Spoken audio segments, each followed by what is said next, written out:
Welcome back to Millennium Live, the podcast where we talk about all the digital transformation in a variety of industries and the leaders who are making it happen. I'm Connor Toohey, host of the Millennium Live podcast, and we got a special episode because we are here live in Dallas at the Transformational CHRO Assembly, and I'm here with Jason Averbook. He is a senior partner at Mercer. Jason, welcome to the Millennium Live podcast. It's great to Thank you. be up It's on great to stage. be here. What a great event. Like, beautiful venue, amazing crowd. Yes. Like, everyone's jazzed. I agree. This has been a great event so far. In fact, what made it so good is you hosted a workshop with our attendees. So I think to start, because we're talking a lot about AI and HR and benefit space, I think it'll be a great way to begin by telling us, what's the latest in AI and some of the topics that you covered in your workshop. Yeah, I want to talk about the workshop, but I want to take one step even broader than that. Yeah. You know, and I mean, like, you had my workshop, but look at Mark Cuban. Yeah. You know, and one of the things that Mark Cuban talked about, was this concept of change. And we're seeing change in government. We're seeing change in pharmaceuticals. We're seeing change in the delivery of pharmaceuticals. We're seeing change in almost every business and business function out there. You take all of that, and then you add AI into it. You add a uncertain economy, not stable economy at the moment. You add in geopolitical strife, and all of a sudden you have this powder keg of, holy cow, lots of change. And if you think about digital transformation, it basically means, the way I think of it is, and I talked about this yesterday in the workshop, mindset change. Right. Unfortunately, too many people think of digital transformation as technology.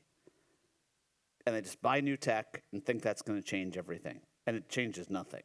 So, like, the key that we talked about in the workshop yesterday, forget AI, forget cloud, forget technology, is mindset change.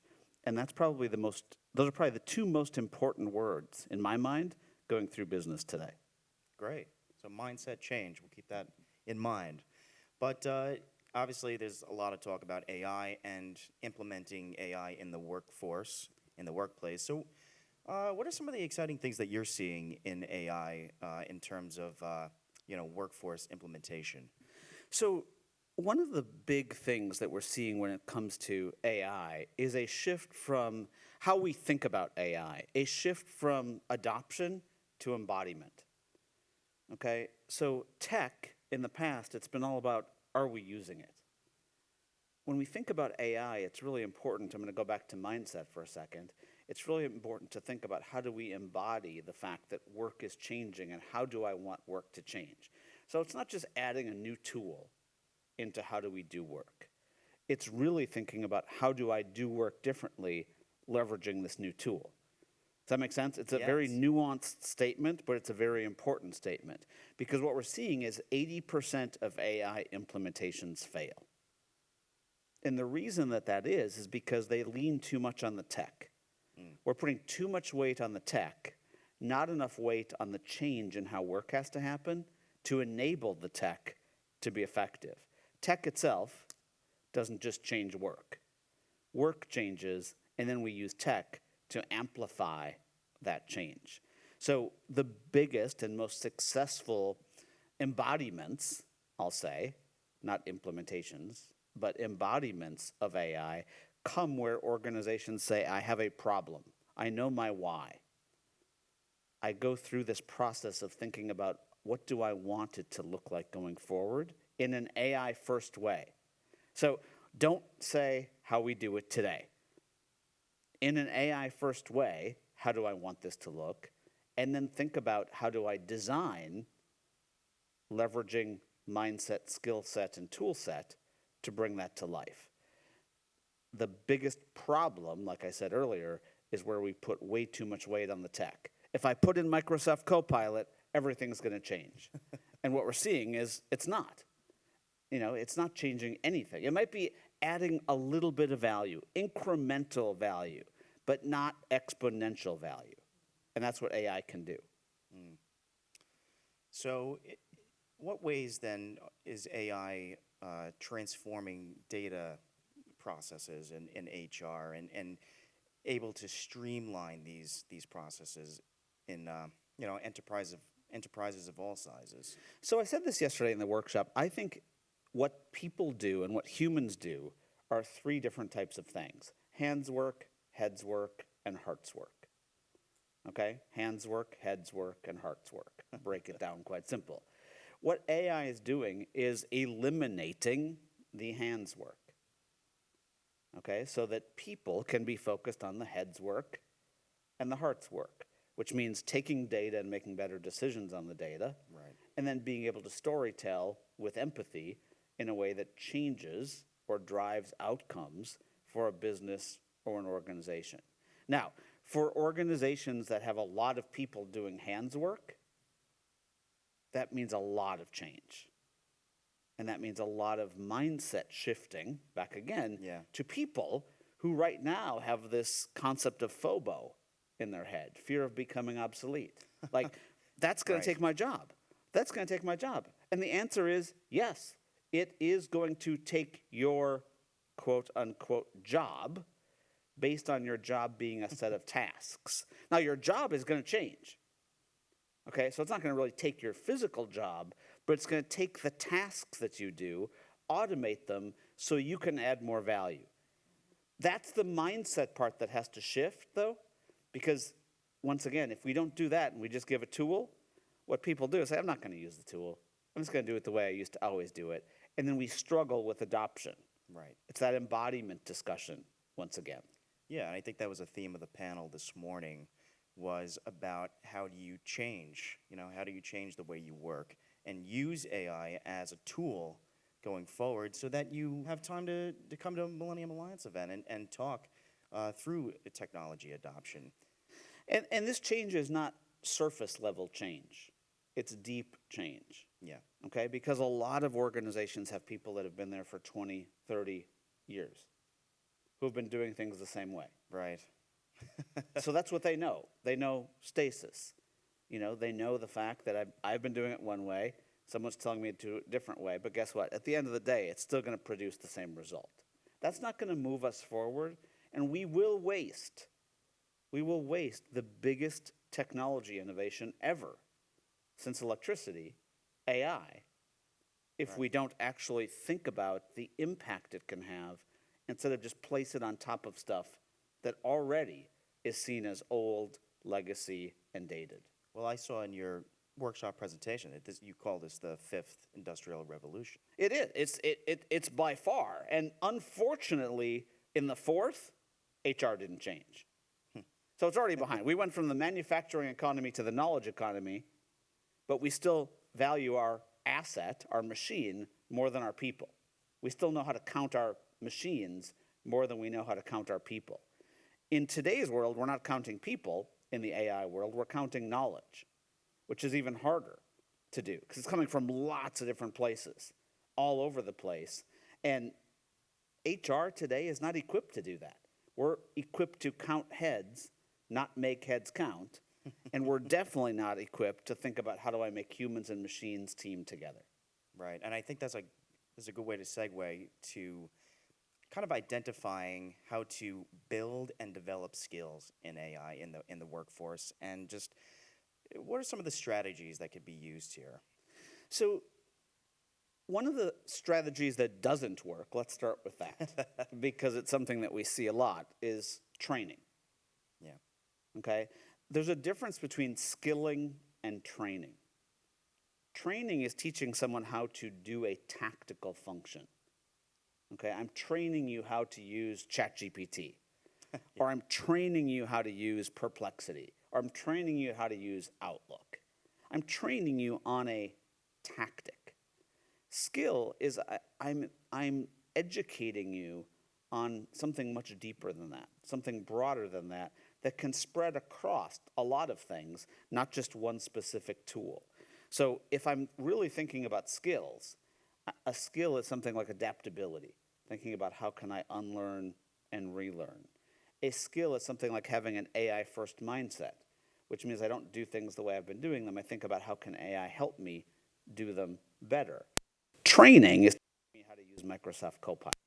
So what doesn't work is training. We've identified that, okay? What does work is thinking about what problem am I trying to solve and what impact do I want.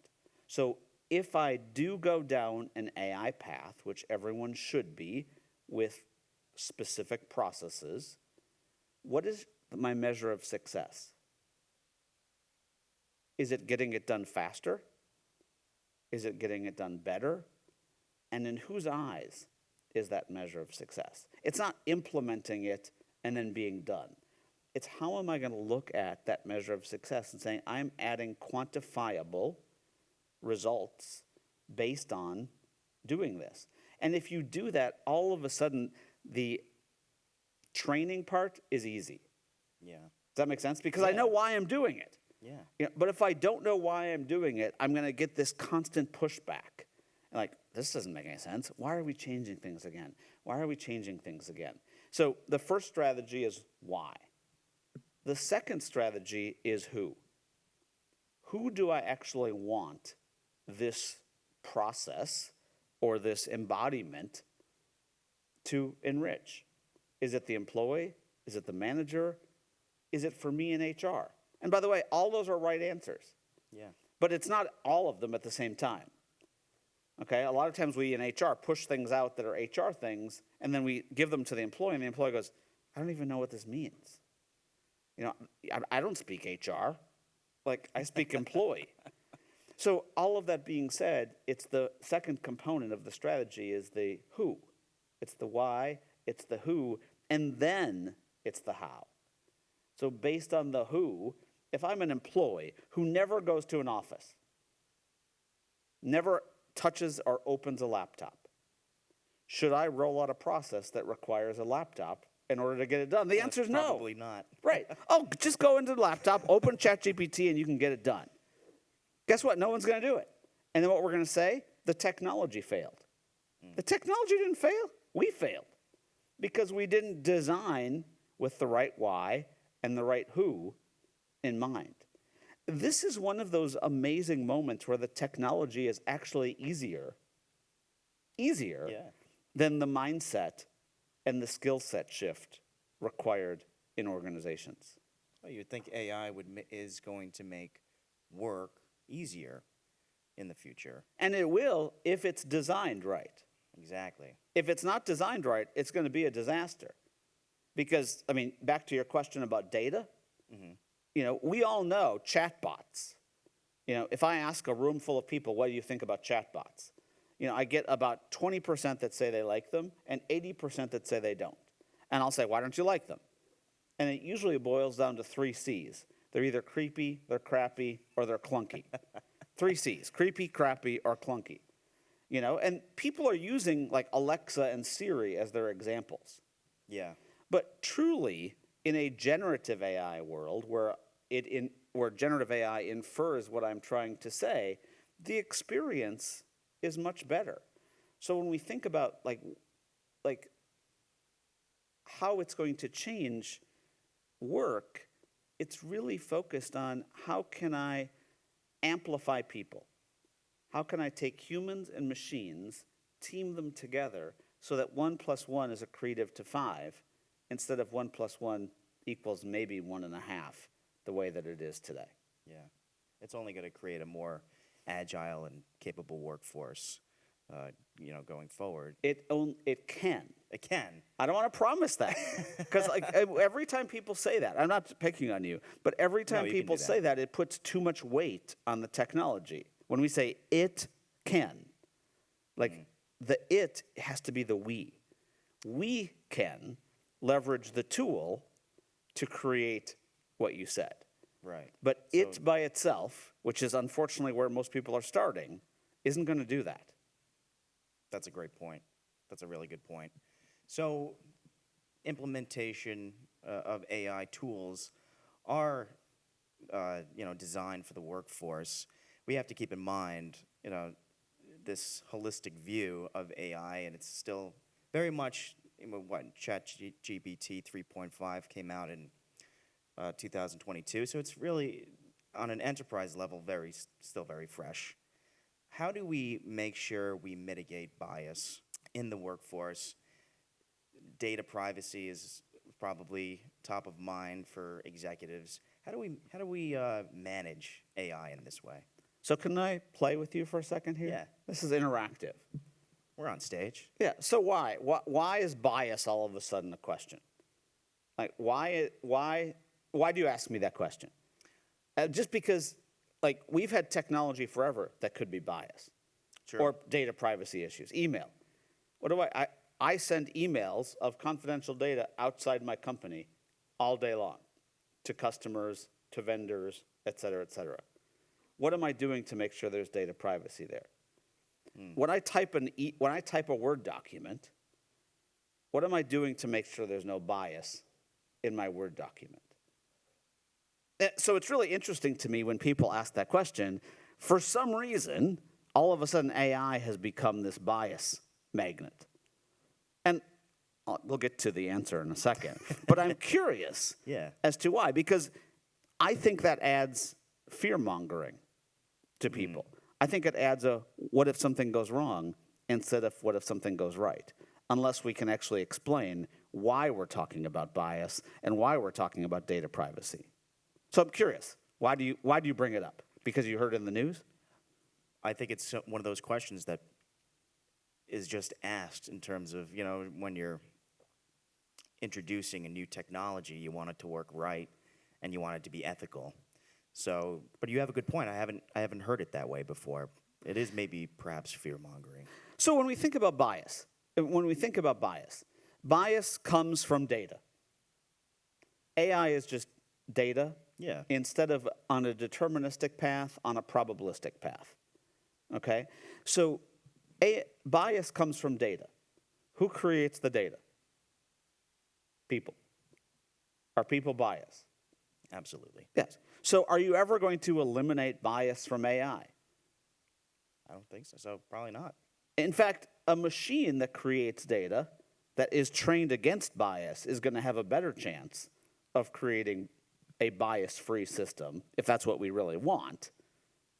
I'll say it again, if that's what we really want, because I'm not sure it is. But we just throw out bias like it's this cape and say, it's biased, forget it. Now, if I call 10 HR business partners, I guarantee one of them is going to say something to me that's got bias in it. What am I doing to stop that? Nothing. Nothing. Not a thing. We put them through training once a year or bias certification. There are tools that will help AI eliminate bias that in real time, actually better than what will eliminate bias from HR business partners. I think that the thing that I'd like to call out here is that too many people think that AI is going to replace people. And they think that this AI thing is going to run amok and start creating bias-based answers. And HITL, human in the loop, is a key component to all of this. Like, anything that has to do with sensitive data, I still need a human to look at it. Remember I said hands, heads, and hearts? I didn't say everything. I said machines are better at hands work. People are still better at a lot of this heads work and hearts work, which is where bias is going to come into play. So I didn't mean to get argumentative about the statement, but I really think HR's job in too many organizations is to protect ourselves from risk. And that's been that way for too long, to the point where the business no longer looks to us to be strategic. The business looks to us and says, hey, if you get a call from HR, are you excited or are you not excited? Most cases, it's not excited because I think I'm in trouble. Yeah. That sucks. That's not the way it should be, unless you want your HR department to be the police. And if that's what you want, go for it. But if you really want HR to be something different, like, think about these tools as what if something goes right, not if something goes wrong. Think about what do you need to do about bias and data privacy to make sure you're protected. But when every one of your employees is walking around with a camera at work, taking pictures of data, and uploading it to ChatGPT, and you say you're worried about data privacy? Maybe they should be rethinking what they're asking. You're not really worried about data privacy. No, probably not. Or you're not worried about the right thing. Well, so maybe Can any technology be used for nefarious purposes? sure. Yeah, I could take that phone that's on your lap and hit you over the head with it. Would I? No. Could I not. send damaging email outside the company? Could I post something on LinkedIn that was damaging to my company? Yes. Would I? No. In AI, same thing. Could I feed something to AI? Will I? No. If I've done the education about what does it mean for data privacy, how should I be looking out for bias that might be created by these tools? That's why education, back to the first strategy, is so important here. I think that's a great point, and you know, I don't think too many leaders really look at it that way. Well, and just so you know, I think too many leaders don't look at it that way because they count on IT to do it for them. I am not seeing enough HR and business leaders own the fact that AI is a business strategy, not an IT strategy. And I think because of that, what happens is, oh, that's their job. Their job is data privacy. Their job is bias control. That's not their job. That's our job. That's our job as business leaders. So when we're looking ahead, you know, maybe we'd talk a little bit about the exciting trends that you're seeing in AI in terms of specifically in the HR world. What should HR leaders really be looking for then when seeking AI and bringing that into their organizations? So I'm going to address it in two different ways. The first way I'm going to address it is how should HR be thinking about their organization? And then where's some real low-hanging fruit from what we do in HR that AI can truly make an impact on? Yeah. Okay, so first of all, every HR organization should rethink its entire function. Okay, so anyone that has an HR strategy that isn't an AI-first HR strategy Rethink. is dated. Like, you're out of date. And that's a big statement, but it is, which more than likely means unless you've done a new strategy in 2024 or 2025, your strategy is out of date. And if you don't have an AI-first approach, which means I'm rethinking with a white canvas, not with just incremental adjustments, more than likely my strategy is out of date. Now, when I think about the low-hanging fruit, then I jump into what I really want to jump into is what is a competitive differentiator for my company and where can I make a difference? Usually that falls in three areas. It falls in the area of employee experience. What can I do to make a better experience so my employees, managers, leaders don't go to a link farm, an intranet, click on the name of a system, try to figure out what to do, or go to a search bar, try to find a document, can't find it, abandon after 8 seconds, which is all the attention they have, and then call. And it defeats the purpose of the technology. That's what happens today in most organizations. So, one, employee experience. Two, how do I do things more efficiently? Most organizations, the average enterprise has 47 HR systems that don't talk to each other. Where I'm doing manual data entry, and I'm storing the same data in multiple systems. Okay? That's not efficient at all. Okay? And then I've got someone who pretends to be my reporting czar, knowing where all this data is to be able to write reports. It's not efficient. So the second is, how do I bring efficiency into what do I do and figure out what do I really need as my core within HR, and then what do I need around it to augment the core.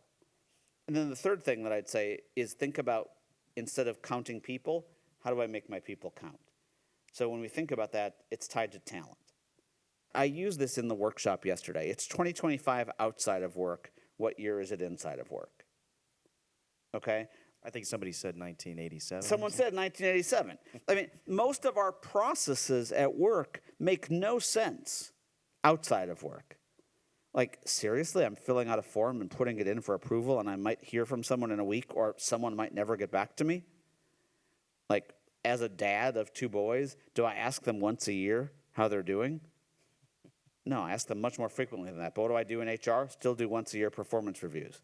Do I give my kids a 3, 4, or 5 and rank them? No. But what do I do? And determine their allowance that way? No. But what do I do inside HR? Give people a 3, 4, or 5 and give them allowance or salary increases based on that. My processes are still built for a manufacturing economy, not for a knowledge economy. So all of that being said, when we think about rethinking HR and what does it mean, think about that lens. How do we do things in 2025? My attention span and the attention span of Gen Z and Gen Alpha, who are the workers of the future, is 8 seconds. Right? So just the intro of this podcast. Yeah, you're done.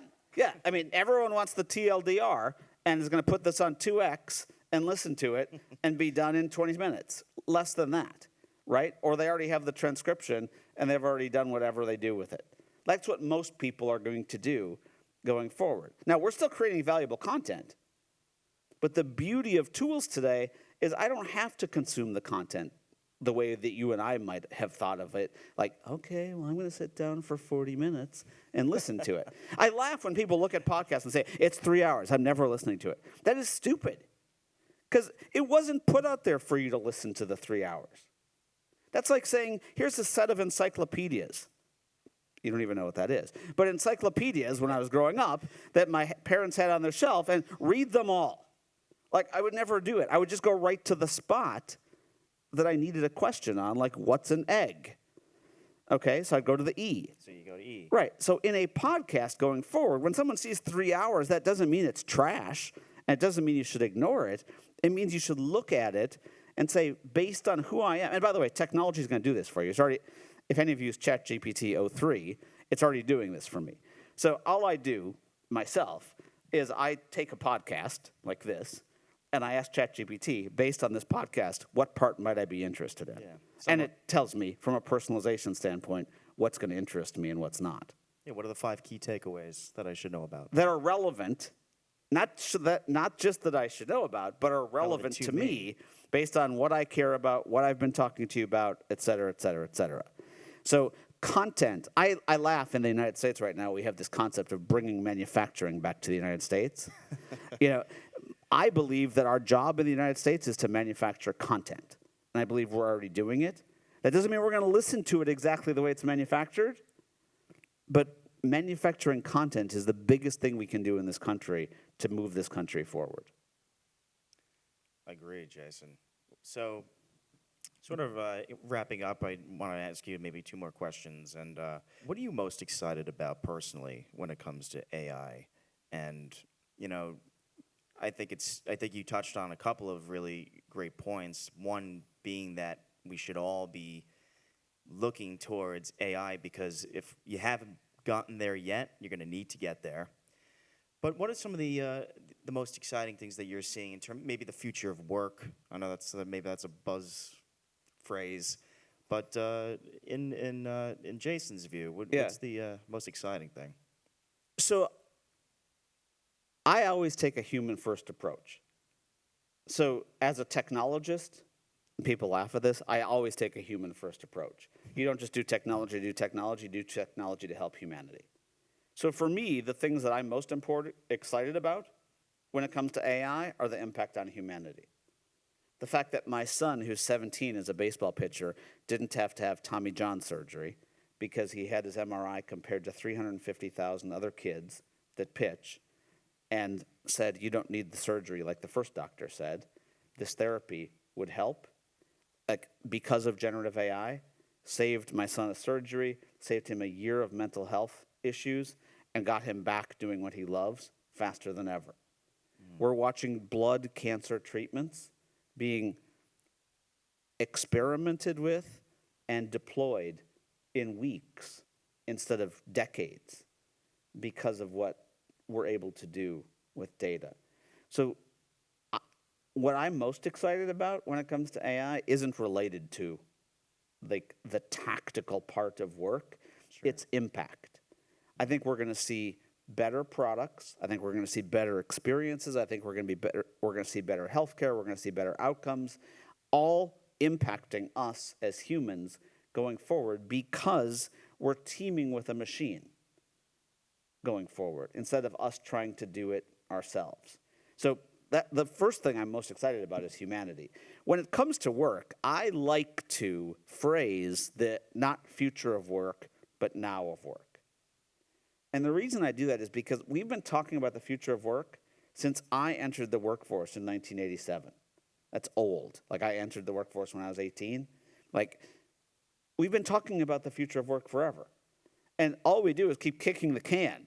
Like, oh my God, do you know someday people are going to do gigs and not jobs? Oh, and do you know someday people are going to be able to work from home and not go to the office? Oh, and do you know someday people are going to be able to see someone on a screen instead of actually look at them live? Like, and we're still, oh, I wonder when the future of work is going to come. Like, it's here. Like, we're all living it right now. It's the now of work. And it's an evolution that happens every day that's really important to think about. So, like, we have organizations still that'll be like, we're preparing for Gen Z. I'm like, what are you preparing? They're here. They're here. Like, they're already here.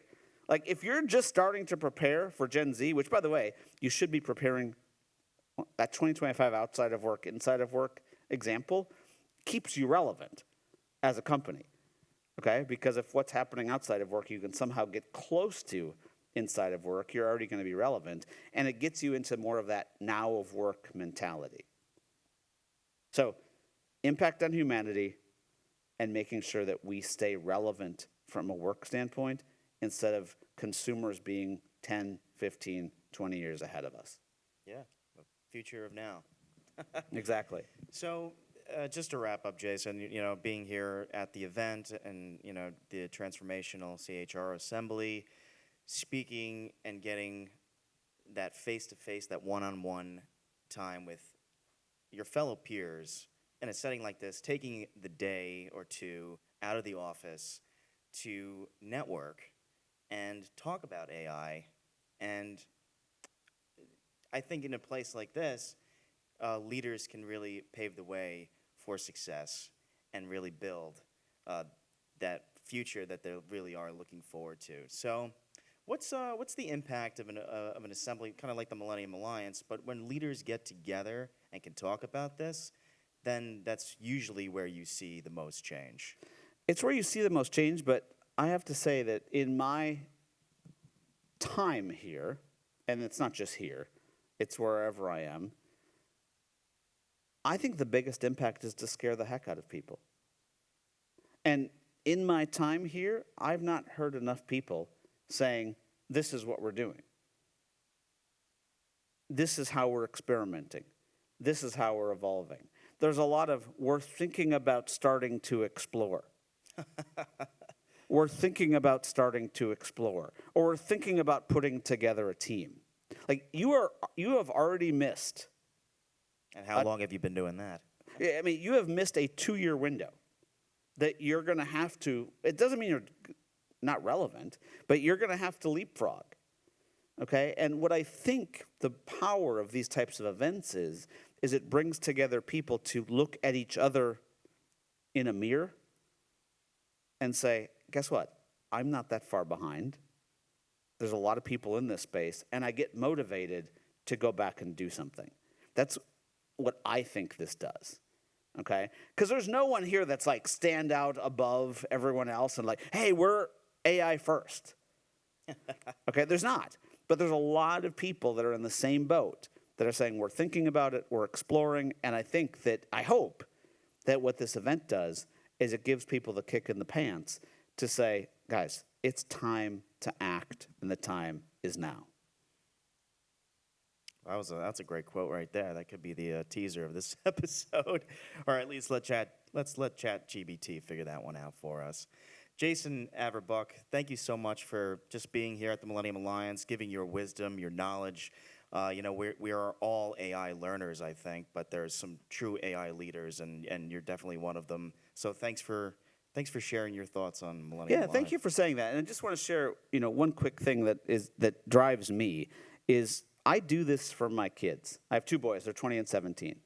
And my goal in life is, and my passion, which I encourage everyone to find a passion as to why do you do what you do, is to make work better for them. So everything I'm doing, all of our conversation today, in the back of my head, it's constantly like, is this going to make work better for them? Is this going to make life easier for them? Is this going to make life more fruitful and rewarding for them? And I think that if you look at things with that lens, you all of a sudden do things differently, and you do things in a more meaningful, personal, empathetic way than just a tactical, let's put in a piece of AI and see what happens. So thanks for having me. Thanks, Jason. Appreciate it.